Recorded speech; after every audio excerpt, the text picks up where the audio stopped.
कल्पना कीजिए एक ऐसा गांव जहां सोने का पहाड़ तो है, पर वहां के लोग भूख और प्यास से तड़प तड़प कर मर रहे हैं, क्योंकि सोने के इस पहाड़ के पास जाते ही वहां मौजूद खतरनाक सांप उन्हें डसकर मौत की नींद सुला देते हैं। ऐसा क्या राज है इस मायावी पहाड़ का, जिसके पास सोना तो है मगर फिर भी लोग उसकी चमक को छू तक नहीं सकते। तो चलिए आज हम जानेंगे इस रहस्यमय सोने के पहाड़ की पूरी सच्चाई और साथ ही उन लोगों की कहानी जो इस खौफनाक जगह से जूझ रहे हैं। कहानी की शुरुआत 1850 बीसी से होती है, जहां डेनियल नाम का एक अंग्रेज गांव के मुखिया से बीरपुर गांव के बारे में जानकारी लेता है। बीरपुर एक ऐसा गांव है जहां सोने का पहाड़ है, लेकिन गांव का मुखिया उसे बताता है कि जो भी वहां गया है वो कभी वापस नहीं आया। वहां राक्षस रहते हैं जो सबको मार डालते हैं और हमें उनकी लाश तक नहीं मिलती। इसके बाद हम बीरपुर गाँव को देखते हैं, जहाँ थंगला नाम का आदमी केवल अपनी जमीन पर काम करता है, जबकि बाकी लोग जमींदार के लिए काम करते हैं। जब सुबह होती है तो सारे लोग खेतों की ओर काम पर निकल जाते हैं, लेकिन थंगला अब भी सो रहा होता है। उसकी पत्नी गंगम्मा उसे जगाने की कोशिश करती है और भला बुरा कहती है,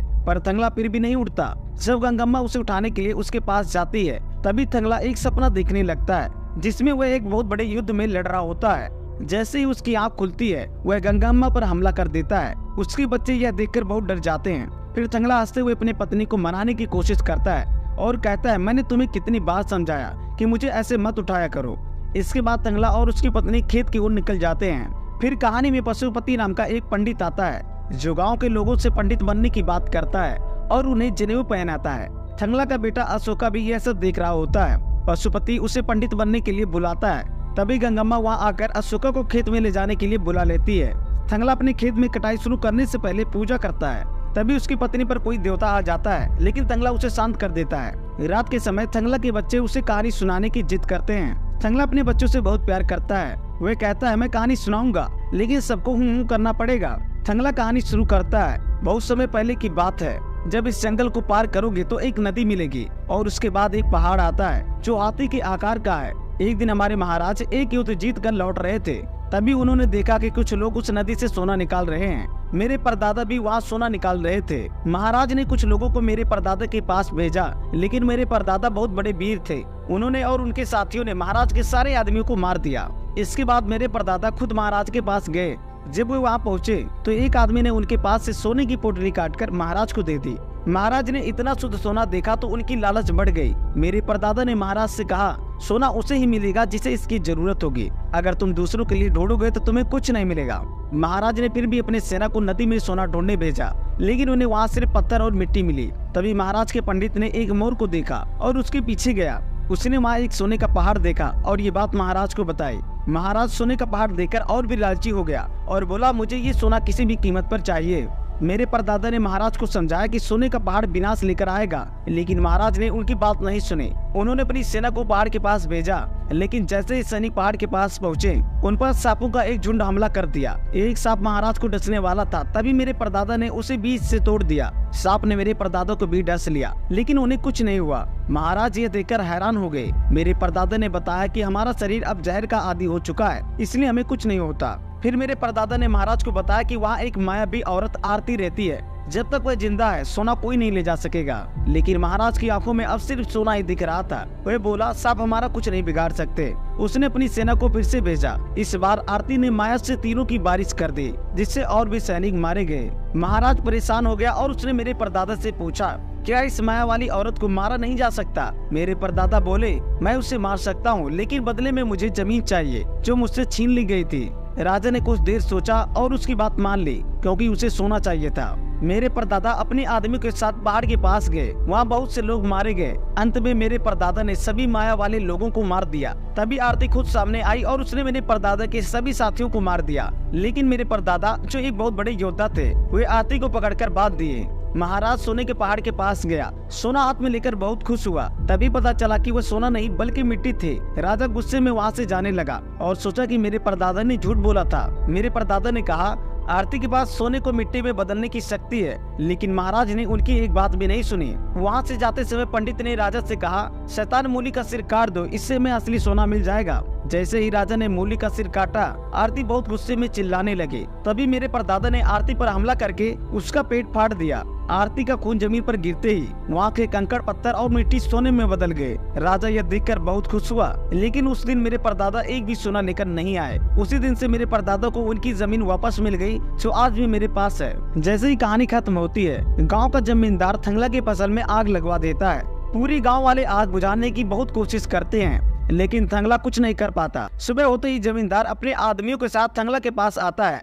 जमींदार का मुंशी थंगला से कहता है कि उसे 20 पकौड़ा या 20 बोरी चावल देना होगा और उस पर ब्याज भी लगेगा। जब तक यह कर्ज नहीं चुकाता, उसे और उसके पूरे परिवार को जमींदार के यहाँ काम करना होगा। थंगला उस आदमी को पहचान जाता है जिसने उसकी फसल में आग लगाई थी। गुस्से में थंगला उस आदमी को मारने के लिए दौड़ता है, लेकिन जमींदार के आदमियों की संख्या ज्यादा होती है। वे सब मिलकर थंगला और उसके परिवार को बहुत मारते हैं। मजबूरी में थंगला का पूरा परिवार अगले दिन जमींदार के यहाँ काम करने लगता है। काम करने के बाद जब सभी लोग खाना खा रहे होते हैं, तभी एक आदमी आकर झुग्गी पीटता है। वह कहता है पीपल के पास तुरंत पहुंचो, ये अंग्रेजी सरकार का आदेश है। सब लोग वहां पर पहुंचते हैं। तुम सबको सोना ढूंढने में सरकार की मदद करनी होगी। यह वही सोना था जिसे थंगला के परदादा ने आरती को मारकर महाराज को दिलवाया था। सोना ढूंढने की बात सुनकर पूरा गांव डर जाता है और लोग भागने लगते हैं। मुंशी दोबारा गांव वालों को समझाता है, वहाँ कोई भूत प्रेत नहीं है। तुमको जितनी मजदूरी चाहिए सरकार सबको एक पकौड़ा रोज देगी। रात में ठंडा मौसम होता है, लेकिन थंगला सोना ढूंढने के लिए तैयार हो जाता है। गंगम्मा बहुत रोती है, लेकिन तंगला उसे समझाता है कि मुझे कुछ नहीं होगा, मैं सोना ढूंढकर कुछ ही दिनों में वापस आ जाऊंगा। अगले दिन गांव के 7-8 लोग और ब्रिटिश सरकार के अधिकारी सोना की तलाश में निकल जाते हैं। रास्ते में उन्हें एक भयानक जंगल मिलता है। पंडित कहता है कि उसे रास्ता पता है और इस जंगल के बाद एक बड़ी नदी आएगी, जिसे पार करने के बाद वे मंजिल पर पहुंच जाएंगे। और थोड़ी देर चलने के बाद नदी के पास पहुंच जाते हैं। फिर वे मिलकर एक राफ्ट बनाते हैं। पंडित नदी में एक पत्थर डालकर बताता है कि पानी का बहाव सही है और हमें इसी दिशा में आगे बढ़ना चाहिए। सब लोग पानी में घुसकर नदी पार करने लगते हैं। कुछ दूर चलने के बाद थंगला को पानी में आरती दिखाई देती है, जिससे सब लोग डरकर जल्दी जल्दी भागने लगते हैं। तभी थंगला का पैर पत्थरों के बीच में फंस जाता है। पंडित उसे पानी से बाहर निकालता है, लेकिन उसका सारा सामान नदी में बह चुका होता है। थंगला बार बार एक ही बात करता है, मुझे अपने शरीर को मजबूत बनाना है। उसके इस व्यवहार से गांव के कुछ लोग डर जाते हैं। थंगला का बेटा अशोका अपने पिता से कहता है, बाबा आप जो हाथी के पहाड़ के बारे में कहानी सुनाते थे, ये वही पहाड़ है ना? थंगला डेनियल को बताता है कि उनके राजा ने हाथी के पहाड़ के पास से सोना निकाला था, इसलिए हमें वही चलना चाहिए। डेनियल को यकीन था कि वहाँ सोना जरूर होगा, क्योंकि चोल और टीपू सुल्तान जैसे लोग यहाँ से सोना निकाला करते थे। रात को थंगला डेनियल से कहता है, मैंने जो काम किया है उसके बदले मुझे मजदूरी चाहिए। डेनियल उसे कुछ पकौड़े दे देता है। सुबह पंडित एक मोर पकड़कर लाता है और कहता है जहाँ ये मोर बैठेगा वहीं सोना मिलेगा। वह मोर को उड़ाता है और जहाँ मोर बैठता है वे लोग कई दिनों तक खुदाई करते हैं, लेकिन उन्हें सोने का एक टुकड़ा भी नहीं मिलता। एक रात उनके तंबू में आग लग जाती है, जिसे वे मिलकर बुझाते हैं। सुबह होते ही सब गांव वाले बहुत निराश महसूस करते हैं। रास्ते में उन्हें एक सांप मिलता है और वे उसका पीछा करते हुए एक कुएं के पास पहुंचते हैं। थंगला डेनियल से कहता है कि यह कोई सुरंग नहीं है, लेकिन पंडित कहता है कि वह झूठ बोल रहा है, यह सुरंग है और इसके नीचे सोना छुपा हुआ है। पंडित और एक गांव का आदमी कुएं में कूद जाते हैं। कुएं के अंदर उन्हें शैतान मूली का सिर मिलता है, जिसे देखकर वे डर जाते हैं और बाहर निकल आते हैं। जब वो यह बात थंगला को बताते हैं तो उसका बेटा अशोका कुएं में कूदकर शैतान मूली का सिर बाहर निकाल लाता है। अगले दिन गांव का एक आदमी फूट फूट कर रोने लगता है, क्योंकि उसकी अभी शादी हुई थी और वह अपनी पत्नी को बहुत याद कर रहा था। डेनियल अपने साथी से कहता है, हमें थंगला की बात माननी पड़ेगी, क्योंकि हमारे पास और कोई दूसरा रास्ता नहीं है। हमें हाथी के पहाड़ के पास जाना चाहिए। अगर हमें सोना नहीं मिला तो मैं कंगाल हो जाऊंगा। डेनियल थंगला से कहता है, हमें हाथी के पहाड़ के पास ले चलो। रास्ते में अशोका अपने पिता से कहता है, बाबा अगर हमें शैतान मूली का शरीर मिल गया तो क्या हमें सोने का भी पता चल जाएगा? लेकिन पंडित अंधविश्वास में कहता है, हमें उसकी मुंडी तोड़कर दफना देनी चाहिए, नहीं तो हम सब मारे जाएंगे। उसकी बात पर कोई ध्यान नहीं देता और सब लोग आगे बढ़ते रहते हैं। जब सभी लोग हाथी के पहाड़ के पास पहुंचते हैं तो अचानक वहाँ बहुत तेज आंधी तूफान आने लगता है। पंडित एक अंग्रेज से कहता है कि वहाँ मत जाओ, नहीं तो हम सब मारे जाएंगे। वह गुस्से में थंगला पर बंदूक तानता है, लेकिन डेनियल उसे ऐसा करने से रोकता है और कहता है, अगर तुम इसे गोली मारोगे तो मैं तुम्हें गोली मार दूंगा। तभी वहाँ पर एक काला तेंदुआ आ जाता है और डेनियल पर हमला कर देता है। थंगला लाठी से तेंदुए पर हमला करता है, लेकिन तेंदुआ उसे घायल कर देता है। थंगला घायल होने का नाटक करता है और जैसे ही तेंदुआ उसके पास आता है वह उसे मार देता है। इसके बाद सभी लोग आपस में बहस करने लगते हैं। तभी थंगला वहाँ से भागने लगता है। सब लोग उसके पीछे दौड़ते हैं। फिर हम देखते हैं कि आरती अपने मायावी फौज के साथ उन्हें देख रही होती है और वहाँ बहुत सारा धुआं हो जाता है। थंगला को लाची महाराज की पूरी सेना दिखाई देती है, जिसे वह कहानियों में सुनाता था। इसी बीच अशोका को शैतान मूली का शरीर मिल जाता है और वह यह बात थंगला को बताता है। थंगला और बाकी लोग मिलकर शैतान मूली का शरीर निकालने लगते हैं। आरती थंगला पर हमला करती है और थंगला समझ जाता है कि ये वही आरती है। अशोका शैतान मूली का शरीर जोड़ देता है, जिसके बाद थंगला को सब लोग दिखाई देने लगते हैं। थंगला आरती को गोली मार देता है। फिर शैतान मूली का एक छोटा टुकड़ा आग में तपाता है। डेनियल और बाकी सभी को पता चल जाता है कि ये असल में सोना है। तभी वहाँ जोरदार बारिश होने लगती है और बिजली गिरने से कुछ लोग मारे जाते हैं। सुबह होते ही डेनियल बहुत खुश होता है और थंगला को अमीरों जैसे कपड़ा दे देता है और कहता है तुम अपने गांव जाओ और वहां से ढेर सारे मजदूर लेकर आओ। थंगला एक घोड़ा लेकर जमींदार के पास जाता है। जमींदार यह देखकर हैरान हो जाता है और थंगला अपने बच्चों से मिलता है। इसके बाद थंगला जमींदार को पकौड़े देकर अपनी जमीन की कागज ले लेता है और गांव में सबको बताता है कि उन्हें सोने की खदान मिल गई है। वह कहता है कि सबको वहां जाकर काम करना होगा और बदले में उन्हें बहुत सारा सोना मिलेगा। सोने की लालच में सारे गांव वाले उसकी बात मान लेते हैं। जब थंगला अपने पूरे गाँव के लोगों के साथ वहाँ पहुँचता है तो देखता है कि अंग्रेज वहाँ के लोगों पर अत्याचार कर रहे हैं और आदिवासियों को गोली मार रहे हैं। अशोका जब उन्हें रोकने की कोशिश करता है तो उसे मारकर जमीन पर फेंक देते हैं।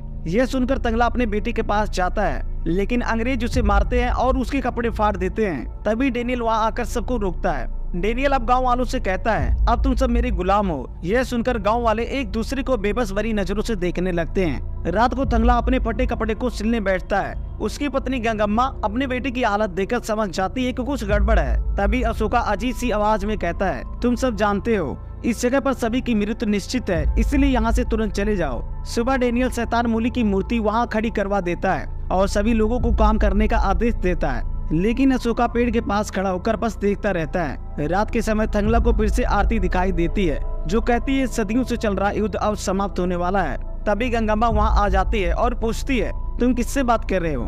थंगला जवाब देता है आरती से जो सामने खड़ी है, लेकिन गंगम्मा को कोई नहीं दिखाई देती। वह कहती है यह तुम्हारे दिमाग का भ्रम है, आरती असल में यहाँ नहीं है। अगले दिन एक अंग्रेज को पहाड़ पर बहुत सारे सांप दिखाई देते हैं, जिससे वहाँ के सभी लोग डरकर भागने लगते हैं। इसी दौरान एक सांप थंगला के परिवार की तरफ बढ़ता है। थंगला उसका सिर काट देता है, लेकिन तब भी सांप उसकी बेटी को काट लेता है और वह तुरंत मर जाती है। लेकिन थंगला सभी को फिर से मोटिवेट करता है और कहता है हम सोने के बहुत करीब हैं, लेकिन अब उनके पास खाना और पानी खत्म हो जाता है। उधर डेनियल भी उम्मीद खोने लगता है और रात को अकेले पहाड़ तोड़ने लगता है। तभी अचानक चारों ओर अपने आप आग लग जाती है। सुबह थंगला जाकर देखता है कि डेनियल बेहोश पड़ा है। सभी गांव वाले वापस जाने का प्लान बनाने लगते हैं, लेकिन थंगला कहता है हम सोने के बिल्कुल करीब हैं और मैं तुम सबको आधा सोना दिलाऊंगा। रात में सभी लोग पत्थर के चारों ओर आग लगा देते हैं, जिससे पत्थर कमजोर हो जाता है। इसके बाद वे सभी पत्थर को तोड़ने लगते हैं। अचानक नीचे बहुत बड़ा गड्ढा बन जाता है और सब उसमें गिर जाते हैं। वहाँ वे देखते हैं कि एक बहुत बड़ा सुरंग बना हुआ है। सुरंग के अंदर जाने पर उन्हें सोने का पहाड़ मिल जाता है। सभी गांव वाले बहुत खुश हो जाते हैं और सोना तोड़कर बाहर निकलने लगते हैं, लेकिन तभी डेनियल सभी को मारने लगता है और कहता है सोने पर सिर्फ मेरा हक है।